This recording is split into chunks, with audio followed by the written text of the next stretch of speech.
ভিডিওটা বানাচ্ছি আমি তাদের জন্য যাদের এআইজিতে ডাক্তার দেখানোর পর 1 থেকে 2 দিন সময় বেঁচে থাকবে। তাছাড়াও যারা হায়দ্রাবাদ ঘুরতে আসবেন তারা এই ভিডিও থেকে অনেক তথ্য পেয়ে যাবেন। ভিডিওটা প্রথম থেকে শেষ পর্যন্ত দেখুন। আমি 1 বাই 1 পরপর আপনাদের কোন দিন কোনটা ঘুরলে সুবিধা হবে সব কিছু আমি এই ভিডিওতে আপনাদের সঙ্গে শেয়ার করব।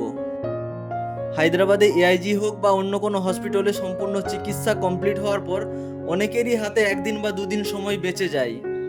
তখন ওনারা বুঝতে পারেন না যে 1 দিন বা 2 দিন সময় কি করবেন, কোন কাজে লাগাবেন, তাই অনেকেই হোটেলের রুমে বসেই সেই সময়টা পার করে দেন। তাছাড়াও আমার মতো ভ্রমণ পিপাসু অনেকেই আছেন যারা 1 দিন বা 2 দিন এক্সট্রা সময় হাতে নিয়ে আসেন ঘোরার জন্য। তাহলে আর সময় নষ্ট না করে ভিডিওটা শুরু করা যাক।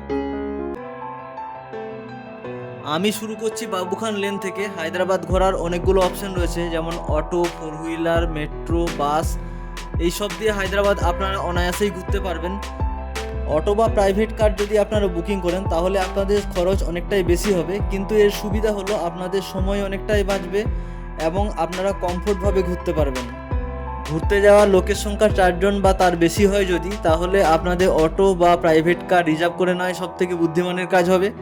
আর যদি আপনারা আমার মতো কম খরচে অটো, বাস, মেট্রো চেঞ্জ করে করে ঘুরতে চান তাহলে এই ভিডিওটা সম্পূর্ণ দেখুন। একদম সকাল সকাল বেরিয়ে পড়ুন আজ আমাদের হায়দ্রাবাদ ট্যুরের ফার্স্ট প্লেস কুতুব শাহী টম্বসের উদ্দেশ্যে।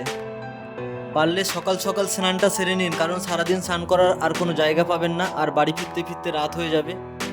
গাচিবলি ফ্লাইওভার মোড় থেকে অটো ধরে চলে আসুন ক্যাম্প রোডে। এখানে 20 টাকা ভাড়া নেবে। সামনের মোড় থেকে ডান দিকে নিয়ে আমি এখন যাচ্ছি কুতুব শাহী টম্বস। তো এর দূরত্ব মোড় থেকে 1.1 কিলোমিটার। আপনারা পায়ে হেঁটেও যেতে পারেন এবং চাইলে এখান থেকে অটো পেয়ে যাবেন, কোনো অসুবিধা নেই। আমি এখন চলে এসেছি কুতুব শাহী টম্বসের একদম গেটের সামনে। এই যে সিগন্যালটা আছে, সিগন্যালটা ক্রস করেই কুতুব শাহী টম্বসে পৌঁছে যাব। কুতুব শাহী টম্বসে আপনারা দেখতে পাবেন কুতুব শাহী রাজবংশের বিভিন্ন রাজাদের সমাধি। বিশাল এরিয়া জুড়ে রয়েছে এই সমাধিসৌধ। তবে আপনাদের ঘুরতে এখানে খুবই ভালো লাগবে। এআইজিতে ডাক্তার দেখানোর পর আপনাদের হাতে যদি 1 দিন সময় থাকে আর আপনারা যদি ভাবেন অনেকগুলো স্পট ঘুরবো, তাহলে আপনাদের পা চালিয়ে একটু ঘুরে নিতে হবে জায়গাটা। এই ভিডিওতে যেই জায়গাগুলো আমি দেখাবো সেই জায়গাগুলো আমি গুগল ম্যাপ ওয়াইজ একের পর এক সেট করে নিয়েছি। আপনারা যদি আমার এই ডিরেকশন অনুযায়ী ঘোরেন তাহলে আপনাদের সময়ও কম লাগবে আর আপনারা অনেকগুলো জায়গা একদিনে কভারও করতে পারবেন। কুতুব শাহী টম্বস থেকে 1.7 কিলোমিটার দূরে এই গোলকোন্ডা ফোর্ট। অ্যাকচুয়ালি ওইখানকার অটোওয়ালারা আপনাদের 150-200 টাকা চার্জ করতে পারে, কিন্তু সেই দিকে একদম যাবেন না। আমার অটো ভাড়া নিল 20 টাকা, তো আপনারা 20 টাকা দিয়ে যে কাজটা হয়ে যাবে, তো 150-200 টাকার ফাঁদে একদম পড়বেন না। টিকিট কাউন্টার আছে এই সামনে, তো টিকিট কাউন্টারে গিয়ে দেখি কত টাকা টিকিট।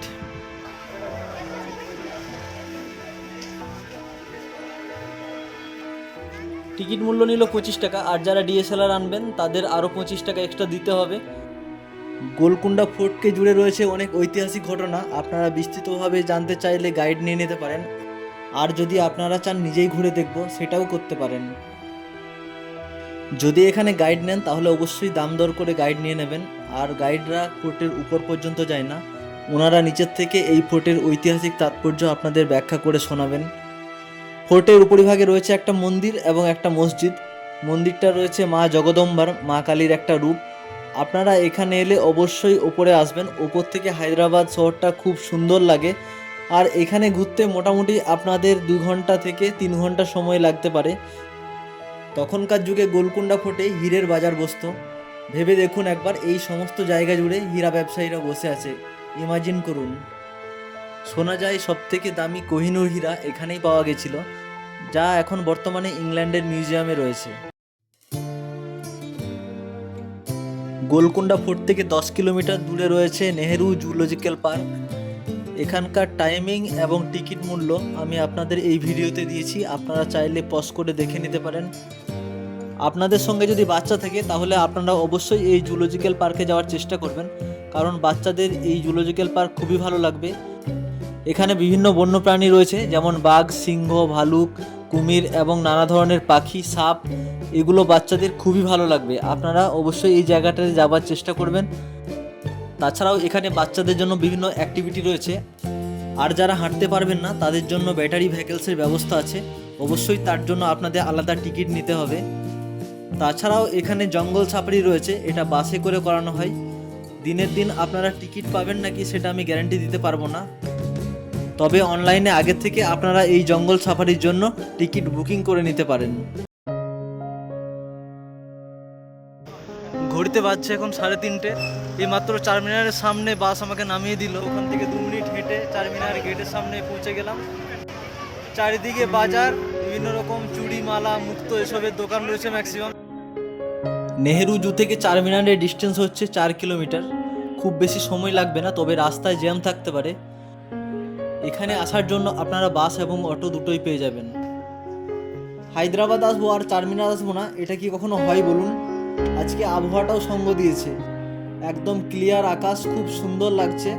আর এরকম ফুরফুরে আবহাওয়াতে ঘোরার মজাটাই আলাদা।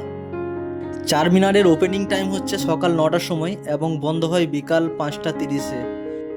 আর এখানকার টিকিট মূল্য ইন্ডিয়ানদের জন্য 25 টাকা এবং ফরেনারদের জন্য 300 টাকা। এটা হচ্ছে চারমিনারের গোড়ার দিকটা, গম্বুজের আকারে বানানো। উপরের ভাগটা দেখার জন্য আপনাদের সিঁড়ি বেয়ে উপরে উঠতে হবে। চারমিনারের উপরিতলে গার্ড রয়েছে, আপনারা চাইলে তাদের কাছে হেল্প নিতে পারেন। অসাধারণ কারুকার্যে ভরা রয়েছে এই চারমিনারের ভেতরের পোর্শনটা। আপনারা দেখেই বুঝতে পারছেন কতটা নিখুঁত এবং নিপুণ কারুকার্যে পরিপূর্ণ এই চারমিনার। চারমিনারের উপর থেকে এই ভিউটা সত্যি অসাধারণ, কোনো কিছুর সাথে এর তুলনা করা যায় না। 1591 সালে সুলতান মোহাম্মদ কুলি কুতুব শাহ এই চারমিনার নির্মাণ করেন, যা বর্তমানে হায়দ্রাবাদের একটা ঐতিহাসিক ল্যান্ডমার্ক। 56 মিটার লম্বা 4টি মিনার বা স্তম্ভ রয়েছে, তার জন্য এর নাম চারমিনার। চারমিনার চত্বরে প্রচুর মুক্তোর জিনিস এবং আতর পারফিউম বিক্রি করা হচ্ছে। আপনারা যদি এখানে কোনো কেনাকাটা করেন তাহলে অবশ্যই দাম দর করে নেবেন। হায়দ্রাবাদ আসবো আর হায়দ্রাবাদের বিখ্যাত হায়দ্রাবাদি বিরিয়ানি টেস্ট করব না, এটা কি করে সম্ভব? তাই আমি আগের থেকে বিরিয়ানি খাওয়ার প্ল্যানটা করেছিলাম।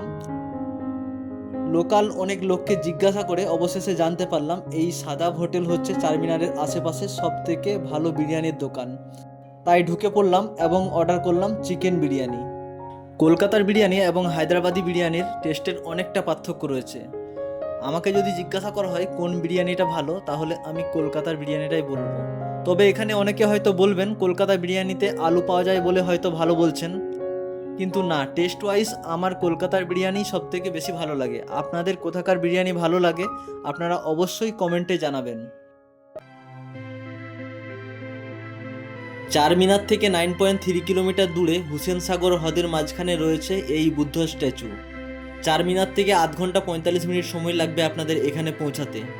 সপ্তাহে 7 দিনই সকাল 9টা থেকে রাত 9টা পর্যন্ত খোলা থাকে। এখানকার টিকিট মূল্য হচ্ছে বড়দের জন্য 55 টাকা এবং ছোটদের জন্য 35 টাকা, ইনক্লুডিং বোট। মানে আপনাকে বোটে করে হুসেন সাগর দিয়ে স্ট্যাচু পর্যন্ত নিয়ে যাবে, যার জন্য আপনাকে টিকিট বড়দের জন্য 55 টাকা এবং ছোটদের জন্য 35 টাকা দিতে হবে।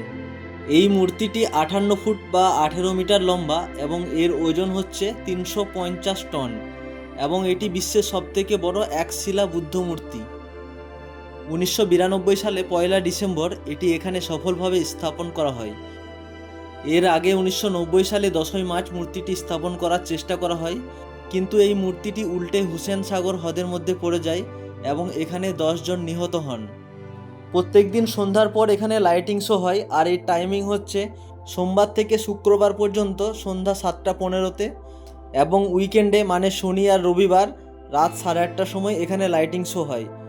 আপনারা যদি লাইটিং শো দেখতে চান তাহলে এর পরের ডেস্টিনেশন এনটিআর গার্ডেনটা আগে ঘুরে নেবেন। এমনিই আপনাদের সব জায়গায় ঘুরে আসতে আসতে এখানে বিকাল হয়ে যাবে, তবে এনটিআর গার্ডেনটা আপনারা আগে দেখে নেবেন। 1 কিলোমিটার দূরে রয়েছে পায়ে হাঁটা। তারপর আপনারা এখানে লাইটিং শো দেখে রুমে ফিরে যাবেন। একদিনে হায়দ্রাবাদ ট্যুরের বা আজকের শেষ ডেস্টিনেশন হচ্ছে এনটিআর গার্ডেন। হুসেন সাগর বুদ্ধ স্ট্যাচু থেকে 1.1 কিলোমিটার পায়ে হেঁটে আপনারা পৌঁছে যাবেন এই এনটিআর গার্ডেনে। এর জন্য আপনাকে আলাদা করে অটো বা টোটো ভাড়া করতে হবে না। এন্ট্রি ফি 4টা আমি এখানে দিয়ে দিলাম, আপনারা দেখে নেবেন, সঙ্গে টাইমিংটাও দিয়ে দিলাম।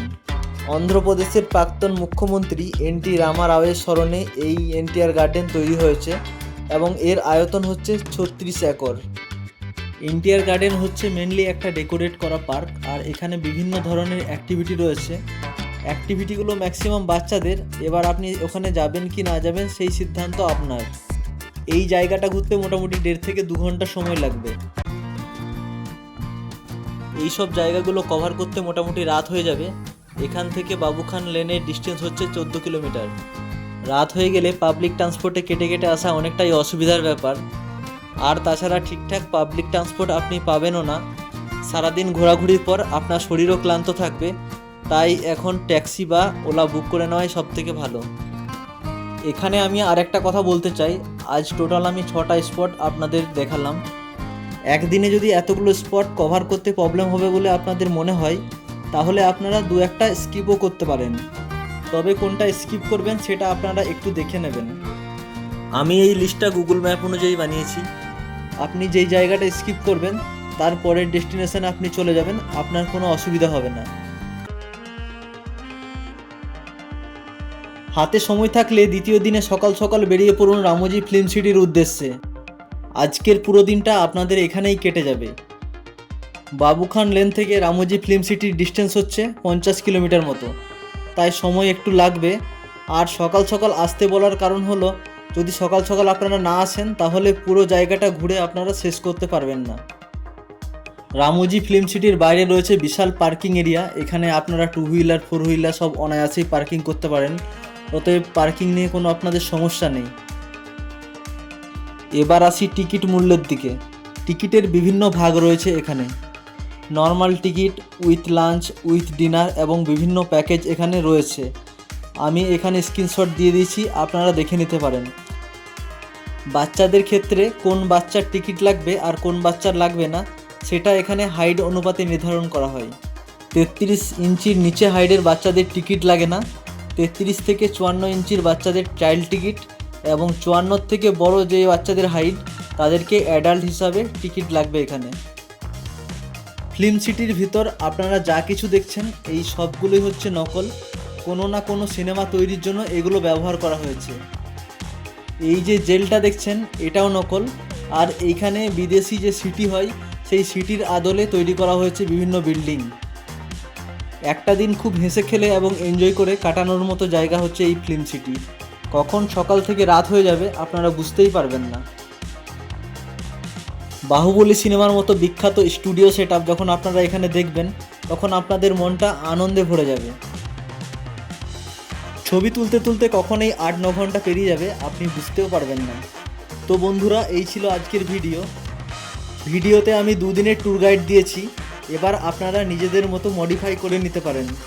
আমার মনে হয় না হায়দ্রাবাদ ট্যুর গাইডে এত ডিটেলসে কোনো ইউটিউবে ভিডিও আছে।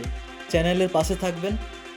তো বন্ধুরা, ভিডিওতে কোন কোন স্পটগুলো আপনাদের ভালো লেগেছে আর কোন কোন স্পটগুলো আপনারা ভিজিট করতে চান অবশ্যই কমেন্ট করুন। আর ভালো লাগলে আমার চ্যানেলটাকে সাবস্ক্রাইব করে রাখুন, যাতে আমি ভিডিও ছাড়ার সঙ্গে সঙ্গে আমার সমস্ত ভিডিও আপনাদের কাছে পৌঁছে যায়। ভালো থাকবেন, সুস্থ থাকবেন, দেখা হচ্ছে অন্য কোনো ভিডিওয়। I'm about to go off like a weapon. Fuel to the top, got a filled up engine. In my thoughts, obsession. I will not stop, no, I'm never second guessing.